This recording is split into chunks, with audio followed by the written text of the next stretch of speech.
Welcome to the July edition of BBRO BeetCast. I'm Francesca Broom, your host and Knowledge Exchange Manager for BBRO.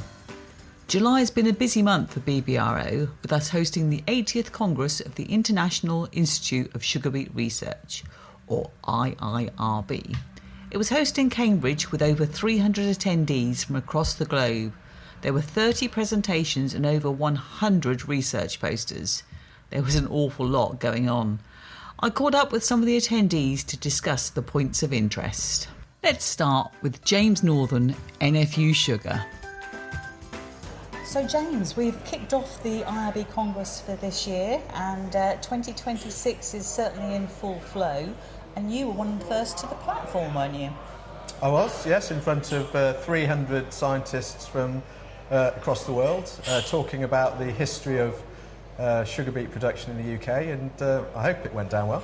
It did, and you've set the scene quite well for the challenges ahead, which we hope we're now going to hear some of the solutions to those. Well, I hope so. I mean, that's why we're here. So I think we're covering all sorts of things, aren't we? We desperately need the scientists to be focusing on the solutions to all the problems that we've got in the UK particularly, but obviously around the world. And for growers, I mean, obviously this is a very technical conference, but from the information comes out, how much do you think growers want to know the detail of the technical discussions? Well, some growers will want the detail. Lots of growers that have agronomy qualifications, and some growers really just want the answers. And so that's where BBRO plays such an important role, to be able to not only do the science but translate those into very simple solutions that growers can adopt.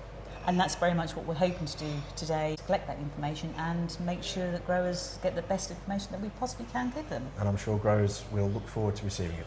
Thank you, James. Thank you. With 8 study groups feeding into the IRB, every aspect of the sugar beet crop is being scrutinised. One area in particular that seems to be on the cusp of change was agri-engineering. I asked Stefan Paulus, study group chairman, what impact data, AI and new technologies would have on the industry. So, agriculture engineering is obviously one of the hot topics that's going on at the moment. There's been lots of presentations today that have touched on the subject, and I'm pleased to be joined by Stefan Paulus, who's actually from IFZ. So, Stefan, do you want to just tell me a little bit about your role? Yeah, sure. I work in the Institute of Sugar Beet Research in Germany since 8 years now. And we started 8 years ago a group that's called Sensors and Data Engineering, or Data Analysis. My background is computer science, so I came from the non-agricultural discipline, and now I switched to agriculture because agriculture, or modern agriculture, is a discipline that is mixing computer science and informatics and geology measuring together with agriculture and biology. And it seems to be certainly the way forward. And it's quite interesting because I know you're actually the chairman of the agriculture engineering study group, and I looked at the aim of the group, and you're the only one that's actually written a clear aim, and it's stimulation of the development and evaluation of economically and environmentally sustainable machinery systems. That's a big ask. Yeah, it's a big issue because agriculture engineering means that we are in the middle of a transformation from poor machinery that is working depending on implemented rules to a machinery that is able to detect the environment and to interact with the environment. So we have sensors on top of the machinery, like RGB cameras or laser scanners. We have an artificial intelligence that is able to decide or maybe support decision making or really doing an autonomous work. It was interesting. We had James Norton from NFU Sugar started off as one of our earlier presenters, and he was saying about the cost of sugar beet production and just with all the machinery that's currently used.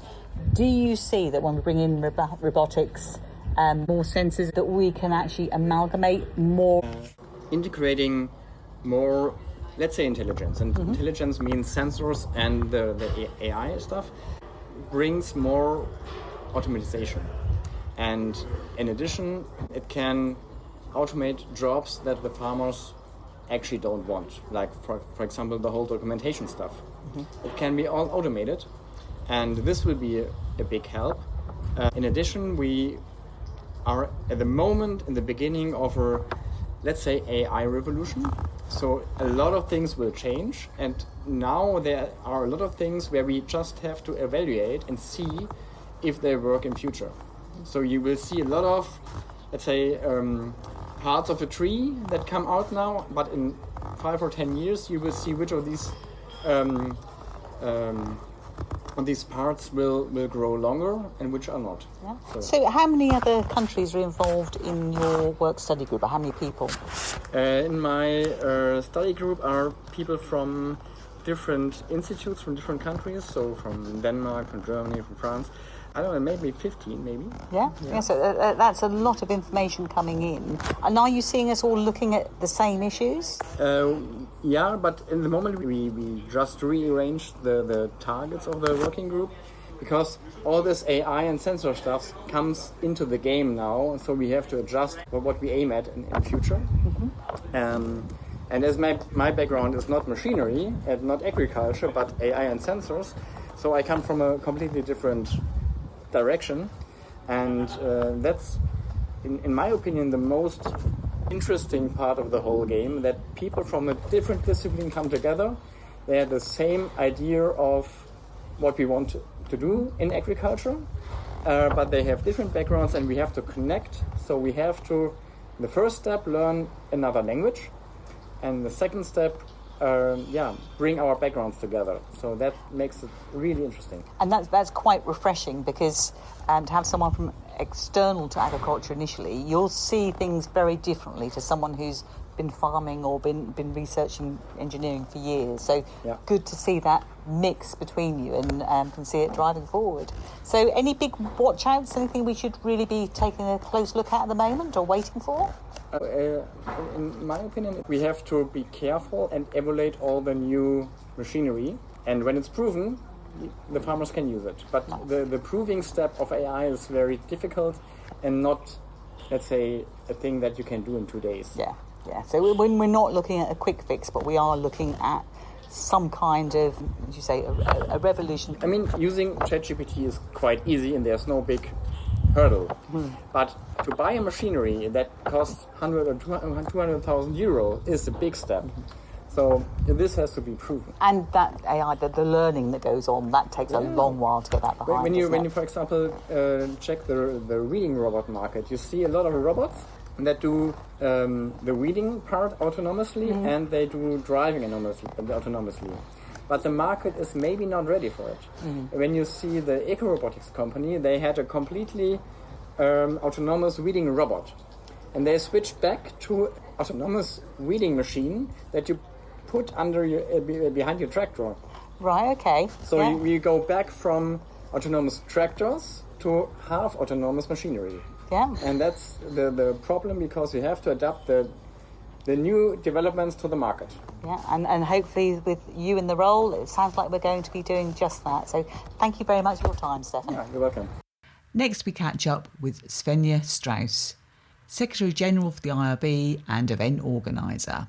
The start of day 2, and although we've already kicked things off with Alistair Wright on the stage, I'm really pleased to be joined here by Svenja, who's actually the organiser and administrator for the IIRB, and we're sitting in a beautiful area, aren't we? Sitting underneath the Churchill Oak here outside Churchill College. So welcome, Svenja, and thank you so much for what you've been doing. You're fairly new to IIRB, aren't you?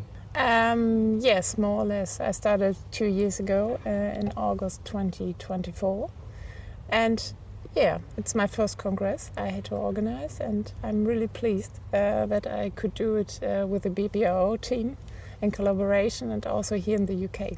And that must be really difficult to organise something of this size and this scale in a different country, because obviously you're based in Germany. Yes, that's true. But on the other hand, they are really experienced here at the Churchill College to organize academic congresses. And I had a lot of support, to be honest, from the BBRO team, also from Mark Stevens, which is the president of IIRB at the moment. So I really enjoyed it. And I think without the help, it wouldn't be so easy. But this at all makes it easy for me. And we have an English saying of like trying to pull people together, of herding cats. And I think that's possibly been the way with some of the academics to move them in the right place at the right time, especially with so many different languages here. Yeah, that's true. But actually, I studied to become a teacher. So I know how it is to bring groups together and to help them to find the way, to communicate right and to collaborate. And you have to be patient, but it's a lot of fun because I really enjoy working with international researchers. I studied abroad during my study career in Spain, and I studied languages as well. So I really like to communicate, and that's why I really appreciate being here and working for IIRB. Yeah, and we've got some fantastic researchers and scientists here. I mean, and some of the work they've presented. So we've already covered advanced agronomy, environmental changes, weed control, resistance management. Oh, I could go on. We've got Rhizomania, Cercospora. We start on this morning, virus yellows, and there's quite a few presentations on there. Beet weevils to come. Oh, I'm not quite sure if I'm going to enjoy that one quite so much. But is there anything here that you particularly find of interest? Yesterday we had a look to the future, I think, with the AI session as well and the robotics. And it's also connected to what we hear today with the virus yellows and how you can treat the pests and diseases. I hope that you find a solution for SBR, the SBR complex, because I think this at least is a big topic in Germany. And I don't hope it, but I think it will spread within Europe, and it's a huge problem. So I'm looking forward to the last session today as well. Yes, yeah, and I think that's something we're all watching, obviously, in the UK, because we don't have the issue at the moment, but it's highly likely with climate change, etc., that it will be coming here. So if we can get that step in front, and it's conferences like this where it gives us that chance to do that. Yes, and I also think it was a good opportunity yesterday to talk about family farm, because the different institutes within Europe, the staff members are here, the board members, and I think it's good that they could have discussed this topic, because it's really important that family farm stays as a method to treat weeds. Yeah, and also, one of the things that I've been amazed at is the difference in funding across the different institutes. It's amazing that some are talking about millions of pounds from the government and others are working on a shoestring, but everyone is delivering something, aren't they? Yes, and what I think that's a big benefit within IIRB.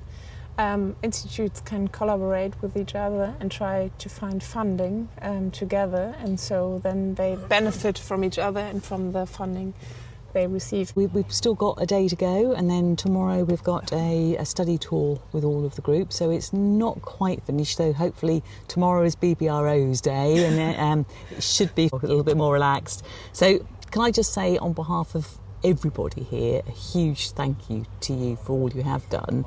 And we do definitely look forward to seeing all the presentations, which we will do our best to share with some of the UK growers. So thank you, Svenja. Thank you. As Svenja mentioned, weed control and the future of FenMedFam were big topics, and we're going to cover that more in next month's BeetCast. But we also looked at SBR RTD, or Bothriech's rubbery root disease. And I catch up now with Elmer Rymakers of IRS and study group chairman of the Pest and Disease Group. And we discussed the poster, which is relating to all of the research that's going on in this area. Just tell me a little bit about what we're looking at in the pest and disease world. Yes, thanks a lot. I work at IRS, but next to that I'm chair of the Pest and Disease group of IIRB. And this group, I'm presenting a poster here for the group, because this group is a large group. There's about 60 scientists take part in this, and all areas of phytopathology, virology, zoology, and also pathogen resistance. And we look to different pests and diseases. But it's very interesting to see that all those different scientists from different regions work together on these topics. And 60 scientists, that's an awful lot to keep control of. Yeah. Well, but they are all very happy to present their research and to discuss different topics on pests and diseases. So it's a very nice group. And we should not forget it's not only scientists from the different institutes, but also phytopathologists from other breeding companies, universities, they can all take part in it. And it's great that everyone comes together and shares that knowledge, and we're certainly seeing that at the moment. So is there anything in particular that we should be listening out for? Well, there are a lot of interesting topics on pests and diseases, also here at the Congress. But there are a few important things.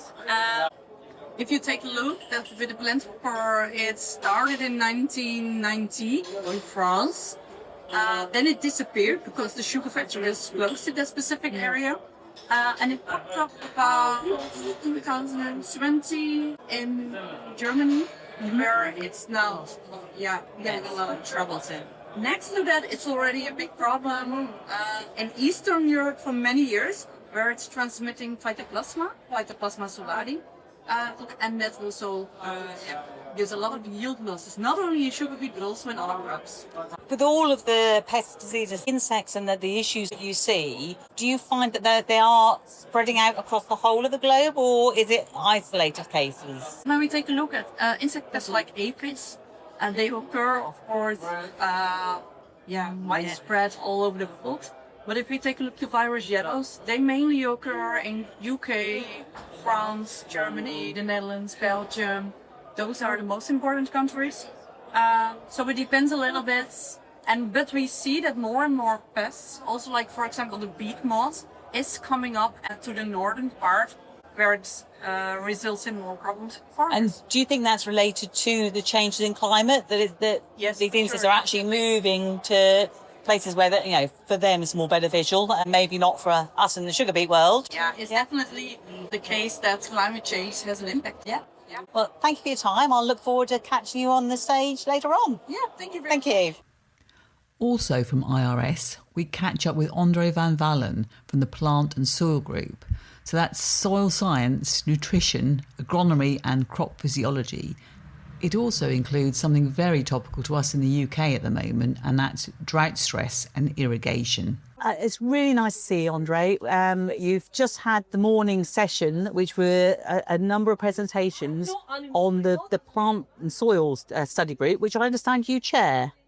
Yeah, correct. I'm the chair of the Plant and Soil Study Group since 1.5 years. Obviously, your first Congress as chair as well. Yes. So how did it feel to be on that stage for that length of time, watching your colleagues presenting? Well, it felt quite comfortable. We had a nice group of speakers, which are not all a member of the Plant and Soil Study Group, but all the presentations are related to the agronomy topic. And you actually worked for IRS, don't you? Yeah. So do you have a specialism? Soil and fertilization, nutrition and nutrition are my main topics. So the nitrogen one would have been of particular interest to you? Exactly, yeah. We do a lot of work on that. And was there anything that was a standout from this morning's presentations? Yeah, one of the main topics we are working on now is also to bring greenhouse gas emissions inside, so we get more detailed information about where emissions occur. A couple of years ago, we also conducted some irrigation trials in the Netherlands. So also the presentation about the irrigation model and predicting the benefit from irrigation is very interesting regarding to the... And that's quite difficult to do when we've got changing seasons and with climate change to know exactly when and how much to apply, isn't it? Exactly, yeah. Especially when you have those heat waves, you can't expect where the rain or the hail will fall after. We saw that 2 weeks ago in the Netherlands again, with regions with 70 millimeters in a day. That's terrible. So can you see that in another 4 or 5 years that we'll find a way of actually giving some clear advice on irrigation use? I think it's very hard to predict those rainfall. Right, so you've got the rest of the Congress to go. Are you sort of free now? Well, we have 2 more poster sessions to go, and so I hope to speak other colleagues from other institutes. I hope you enjoy the rest of your time here, so thank you. Thank you. We will pick up on other discussions from the IIRB Congress in future BeetCast editions. But for now, we couldn't finish without picking up with the IIRB President, our very own Professor Mark Stevens. Mark, we're actually relaxing a little bit today because the IIRB Congress is over, but as President, your role continues for a little bit longer, doesn't it? You've still got some other bits to go. So just tell me a little bit about what it is to be the President of the IIRB. Now that's a good question, Ches. So I became President of the IIRB, or the International Institute of Sugar Beet Research, back in January 2025. It's a 2-year term. So I'm continuing to be President until the end of December this year, before I hand over to the French and Vincent Laudonat from IIRB in Paris. And so IIRB is very much an umbrella organisation. So anyone who works on sugar beet, whether it's Europe or further afield, has the opportunity to become a member and an opportunity not to do the research, but it becomes a collective good. It becomes a family of exchange of information and knowledge and building relationships and collaborations. I suppose that's what I really value within it. It gives it opportunity to speak to others who have the same problems or different problems or developing problems that we may not have in the UK, to learn firsthand exactly what's going on, which may be then a benefit for UK growers and agronomists and the scientific community as well. And you say family, there was very much a family sort of feel to the event, because everybody seemed to want to ask questions and find out what people were doing, and there was quite a bit of crossover of the different research projects, but along with that there was also a lot of sharing, wasn't there? There were over 300 people at that Congress. 20 plus countries were represented, and I think we're very fortunate in sugar beet. Clearly there has to be some sensitivity if there's things like IP related, or particularly when it comes to varieties when people can't share that. But a lot of our problems are common problems. You're going to look at virus yellow. It's a major problem in the UK, but it is elsewhere in Northwest Europe. It is also in places like Japan and in South America. And so we are fortunate people are prepared to share and collaborate. And that was clearly very evident from all the discussions around the posters. There were 28 oral presentations covering all sorts of crop production, crop protection projects, but also those 110 research posters also covered a lot more. And I think seeing all the people in the poster sessions having that ability to explain what they're doing, share the knowledge, often clustered in areas, is really, really important. I think that's where the family of IIRB comes together. I can normally pick the phone up and talk to somebody and find out what's going on, which is also really quite important for the work we're doing, but also for the wider benefit of growers and everything else if we need to keep an eye on something. And one of the things I found fascinating was the difference in the funding makeup of some of these organisations. It's a really good question. So levy across Europe for funding research in sugar beet is similar but different. The one thing I took away as I sat in the audience listening to presentations and various scientists were talking about their research was just how large some of the pots of cash were for some of the research projects. You're talking multi-million euros, for example. That made my eyes water, and I'm thinking, wow, that would really be beneficial for some of the work we do, which sometimes we can apply for research funding in addition to the levy. But I don't think I've ever been as fortunate to gain some of those pots of money that we're able to get. But again, this is why the benefit of the IIRB comes back, because there are times we don't need to replicate things because we can learn from each other.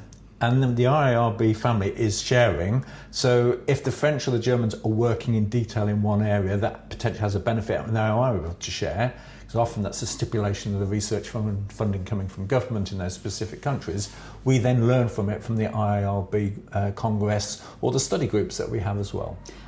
So, Congress over, what was the one takeaway you have from that?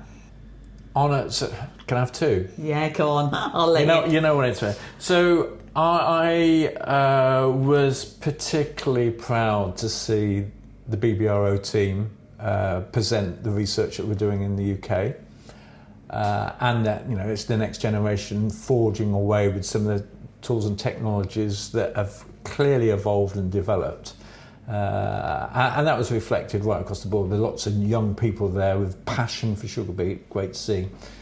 And then my other thing I would just like to flag was the opportunity to go to the Botanical Gardens. Now, you and I were able to negotiate with the university to take the IIRB Congress to the Botanical Gardens, but also to the Herbarium, and to be able and see some of the collections made by Charles Darwin was incredible.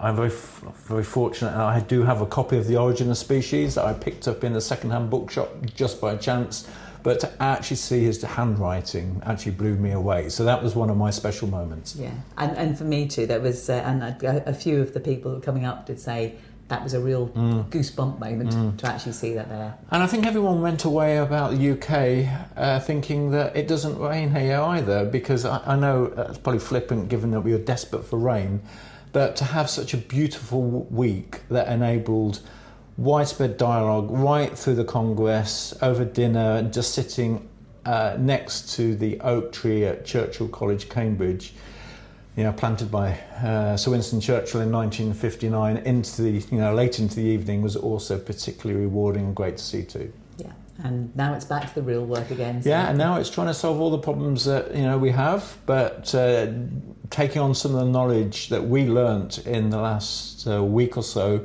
and implementing it for the benefit of UK growers. So there's lots of exciting tools and technologies and opportunities and future collaborations that hopefully puts the UK crop in good stead for the future. That's lovely. Thank you, Mark. Thank you, Jess. And on that positive note, we also wish you well for your cereal harvest. Let's hope the rain doesn't disturb things too much. And we look forward to catching up with you in August. Thank you very much for listening.